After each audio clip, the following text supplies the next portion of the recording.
ایک دفعہ کا ذکر ہے کہ ایک وسیع و عریض صحرا میں بسے ایک ہلچل سے بھرپور شہر میں علی بابا نام کا ایک غریب لکڑی کاٹنے والا رہتا تھا۔ اس نے دن رات محنت کی، اپنے خاندان کا پیٹ بھرنے کے لیے جدوجہد کی۔ ایک بدقسمت دن جب علی بابا جنگل میں لکڑیاں اکٹھا کر رہے تھے، وہ ایک چھپی ہوئی غار سے ٹھوکر کھا گیا۔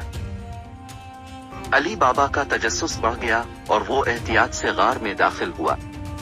اس کی حیرانی کے لیے اس نے ایک وسیع خزانہ دریافت کیا جو سونے، زیورات اور قیمتی نمونوں سے بھرا ہوا تھا۔ جوش و خروش سے مغلوب علی بابا کو جلد ہی احساس ہوا کہ اس نے چوروں کے ایک بدنام زمانہ گروہ کے خفیہ ٹھکانے سے ٹھوکر کھائی، یہ جانتے ہوئے کہ اس نے کوئی خطرناک چیز دریافت کر لی ہے۔ علی بابا نے جلدی سے خزانے کا ایک چھوٹا سا حصہ اکٹھا کیا اور غار سے باہر نکلا۔ اپنی دریافت کو خفیہ رکھنے کے لیے پرعزم علی بابا نے اپنے دانشمند اور قابل بھروسہ بھائی قاسم پر اعتماد کرنے کا فیصلہ کیا۔ لالچ میں آ کر قاسم نے علی بابا کو غار کا مقام بتانے پر آمادہ کیا، تاہم قاسم کا لالچ اس کے زوال کا باعث ثابت ہوا۔ جب وہ غار میں داخل ہوا تو خزانے سے اس قدر مسحور ہوا کہ باہر نکلنے کا خفیہ جملہ بھول گیا۔ اندر پھنسے ہوئے قاسم کو چوروں کے ہاتھوں ایک بھیانک انجام کا سامنا کرنا پڑا۔ اسی دوران 40 چوروں کے ٹولے کو پتہ چلا کہ ان کے خفیہ ٹھکانے میں گھس آیا ہے۔ وہ گھسنے والے کو ڈھونڈنے اور اپنے چوری شدہ خزانے کا بدلہ لینے کے لیے پرعزم تھے۔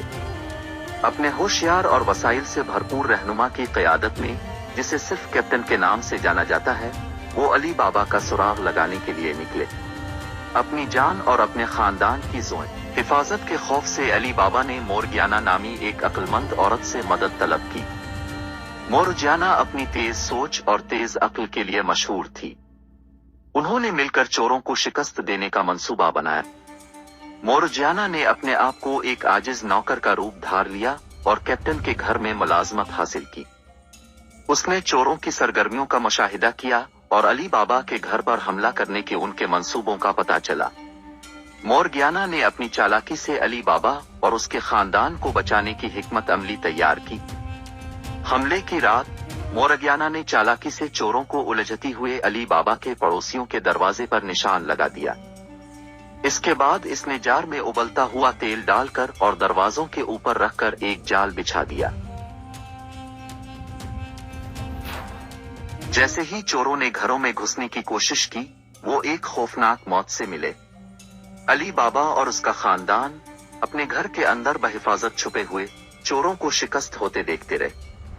مورگیانا کی بہادری اور تیز سوچ کے لیے شکر گزار علی بابا نے اسے اپنے خاندان میں جگہ اور برآمد شدہ خزانے میں سے ایک حصہ دیا۔